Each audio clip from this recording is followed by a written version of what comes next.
அனைவருக்கும் வணக்கம். நான் உங்களில் ஒருவன் இன்ஃபினிட் ரீஹாப் சேனலுக்கு உங்கள வரவேற்கிறேன். இன்னைக்கு நாம் பார்க்க போறது போஸ்ட் ஆப்பரேட்டிவ் ரீஹாபிலிட்டேஷன். அதாவது அறுவை சிகிச்சை முடிந்த பிறகு உடம்பு மீண்டும் சக்தியோட இயல்பு நிலைக்கு திரும்ப உதவும் ரெக்கவரி ப்ராசஸ் தான் இது. இது அறுவை சிகிச்சை முடிஞ்ச உடனே துவங்கும். அப்போ உடம்பு சர்ஜிக்கல் ட்ராமாவிலிருந்து குணமாகணும், வீக்கம் குறையணும், மீண்டும் வலி கிடைக்கணும். எப்போல்லாம் அதிகமாக தேவைப்படும்? மூட்டு மாற்று அறுவை சிகிச்சை, நாரிழை பழுது சரி செய்தல், எலும்பு முறிவு சிகிச்சை அல்லது இதயம் அல்லது வயிற்றில் செய்யப்படும் அறுவை சிகிச்சைக்கு பிறகு ஏற்படும் டிஷ்யூ வீக்னஸ் மற்றும் ஸ்டிஃப்னஸ் சரி செய்ய. அறுவை சிகிச்சை வகையை பொறுத்து ரீகாப்புக்கும் சில வகைகள் இருக்கு. ஆர்த்தோபீடிக் ரீகாப் எலும்பு, தசை மற்றும் மூட்டு இயக்கத்தை மேம்படுத்த மொபிலிட்டி எக்ஸசைஸ் நடத்தப்படும். கார்டியாக் ரீகாப் இதயத்தின் ஸ்டெமினாவை கூட்ட கண்ட்ரோல்டு வாக்கிங் மற்றும் மானிட்டரிங் செய்யப்படும். நியூராலஜிக்கல் ரீகாப் முதுகெலும்பு மற்றும் மூளை அறுவை சிகிச்சைக்கு பின் பிரெயின் பாடி கனெக்ஷனை அதிகரிக்க. General surgical rehab pain, scar tissue softness, smooth ரெக்கவரிக்காக.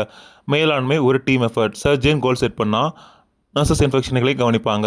Recap specialist ஒரு சேஃப் பிளான் உருவாக்குவாங்க.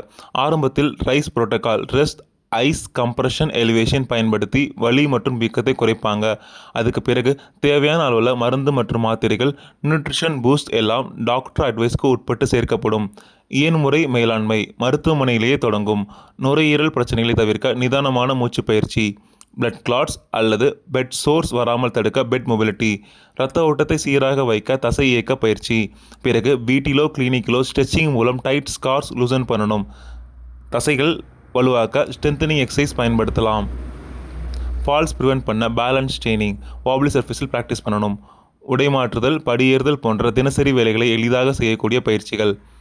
ரீஹாபிலிட்டேஷன் ஒவ்வொருவருக்கும் ஒரு மாதிரி இருக்கும். அவரவரோட கண்டிஷன், ஏஜ், ஹெல்த் ரிஸ்க் ஃபேக்டர்ஸ்க்கு ஏற்றது போல மாறும். எப்போவுமே ஒரு தகுந்த ஏன்முறை மருத்துவரிடம் ஆலோசனை வாங்கி தனிப்பட்ட பாதுகாப்பான சிகிச்சை செய்து கொள்ள வேண்டும். மேலும் தகவலை தெரிந்து கொள்வதற்கு இந்த சேனலை ஷேர் பண்ணுங்கள், சப்ஸ்கிரைப் பண்ணுங்கள். நன்றி.